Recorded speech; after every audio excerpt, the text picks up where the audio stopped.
BJP. സ്ഥാനാർത്ഥി രാജീവ് ചന്ദ്രശേഖറിന്റെ നിയമമണ്ഡലത്തിലെ തെരഞ്ഞെടുപ്പ് committee office പ്രവർത്തനം ആരംഭിച്ചു. കേന്ദ്രമന്ത്രി സുരേഷ് ഗോപി തെരഞ്ഞെടുപ്പ് കമ്മിറ്റി ഓഫീസ് ഉദ്ഘാടനം ചെയ്തു. ബി.ജെ.പി. സംസ്ഥാന അധ്യക്ഷനും നേമം നിയോജകമണ്ഡലം എൻ.ഡി.എ സ്ഥാനാർത്ഥിയുമായ രാജീവ് ചന്ദ്രശേഖറിന്റെ നേമം മണ്ഡലം തെരഞ്ഞെടുപ്പ് കമ്മിറ്റി ഓഫീസിന്റെ ഉദ്ഘാടനം കേന്ദ്രമന്ത്രി സുരേഷ് ഗോപി നിർവഹിച്ചു.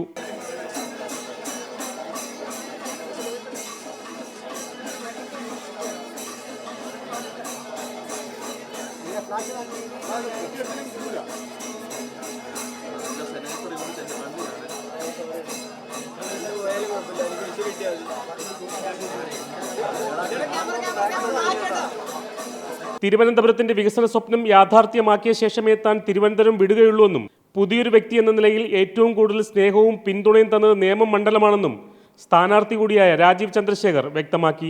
ഞാൻ പറഞ്ഞു, ഞാൻ ഇവിടെ തിരുവനന്തപുരം വിടില്ല. ഈ സ്വപ്നം, വികസിത തിരുവനന്തപുരത്തിന്റെ സ്വപ്നം യാഥാർത്ഥ്യമാക്കിയിട്ട് മാത്രമേ ഞാൻ ഇവിടുന്ന് പോകുള്ളൂ. അന്ന് പറഞ്ഞതാണ്. ഞാൻ ഇവിടെ വീട് വാങ്ങിച്ചു, വിട്ടില്ല. ആദ്യത്തെ ഒരു ലക്ഷ്യം കോർപ്പറേഷൻ പിടിക്കാനായിരുന്നു. അത് ജനങ്ങളുടെ പിന്തുണ കൊണ്ട് കോർപ്പറേഷൻ പിടിക്കും. ഏറ്റവും കൂടുതൽ സ്നേഹം ഒരു പുതിയൊരു വ്യക്തി, അറിയാത്തൊരു വ്യക്തി, പ്രധാനമന്ത്രി അയച്ച ഒരു വ്യക്തി ഏറ്റവും കൂടുതൽ സ്നേഹവും പിന്തുണയും തന്നത് നേമം മണ്ഡലത്തിലെ ജനങ്ങളാണ്. അന്നും ഞാൻ പറഞ്ഞതാണ്, എൻ്റെ ഈ കടപ്പാട് ഞാൻ മറക്കില്ല. അതിനുവേണ്ടി, അവർക്ക് വേണ്ടി ഞാൻ ഉണ്ടാവും, കൂടെ ഉണ്ടാവും എന്ന് ഞാൻ പറഞ്ഞു. ഇന്ന് ഞാൻ അത് ഒരിക്കൽ കൂടി പറയാൻ ആഗ്രഹിക്കുന്നു.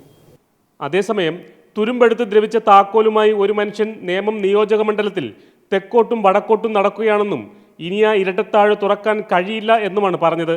എന്നാൽ അദ്ദേഹത്തിന് അറിയില്ല കയ്യിലിരിക്കുന്നത് ഒന്നിനും കൊള്ളാത്ത ദ്രവിച്ച താക്കോലാണെന്നും ബി.ജെ.പി. ജില്ലാ അധ്യക്ഷൻ കരമന ജയൻ പരിഹസിച്ചു.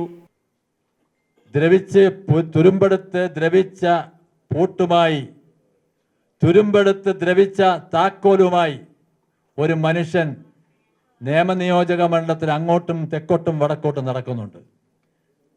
ഇരട്ടത്താഴിട്ട പൂട്ടിനി തുറക്കാൻ കഴിയില്ല എന്നുള്ളത്. പക്ഷെ അദ്ദേഹത്തിന് അറിയില്ല, അദ്ദേഹത്തിൻ്റെ കയ്യിരിക്കുന്ന താക്കോല് വെറും ദ്രവിച്ച് തുരുമ്പെടുത്ത് ഒന്നിനും കൊള്ളാത്തതാണെന്ന് അദ്ദേഹം അറിയുന്നില്ല. പക്ഷെ ജനങ്ങൾക്കറിയാം.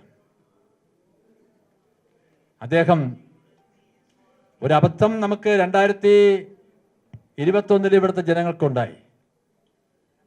ആ അബദ്ധം 5 വർഷം ജനങ്ങൾ അനുഭവിച്ചു. മാറ്റം വരണമെന്ന് നേമ നിയോജക മണ്ഡലത്തിലെ ജനങ്ങൾ ഒന്നാകെ ആഗ്രഹിക്കുകയാണ്. 2024 നിയമസഭാ തെരഞ്ഞെടുപ്പ് എന്ന് പറയുമ്പോൾ കേരളത്തെ സംബന്ധിച്ചിടത്തോളം നിർണായകമായ തെരഞ്ഞെടുപ്പാണ്. LDF, UDF എന്ന് പറഞ്ഞ 2 മുന്നണികളെ മാത്രം പരീക്ഷിച്ച ജനങ്ങളുടെ മാത്രം ചിന്തയിലുണ്ടായിരുന്ന കേരളത്തിലെ ജനങ്ങൾ മൂന്നാമത്തൊരു മുന്നണിയുണ്ട്, NDA ഉണ്ട്. NDAക്ക് കേരളം ഭരിക്കാൻ കഴിയും, NDAയുടെ മുഖ്യമന്ത്രി സാധിക്കും എന്നുള്ള ചിന്ത കേരളത്തിലാകമാനം ജനങ്ങൾക്കുണ്ടായിരിക്കുകയാണ്. Mayor V Rajesh, deputy mayor Ashaji Nath, മുതിർന്ന നേതാക്കളായ അഡ്വക്കേറ്റ് സുരേഷ് കുമാർ, ശിവൻകുട്ടി ഉൾപ്പെടെയുള്ള NDA മുന്നണിയിലെ ഭാരവാഹികളും പ്രവർത്തകരും പരിപാടിയിൽ പങ്കെടുത്തു.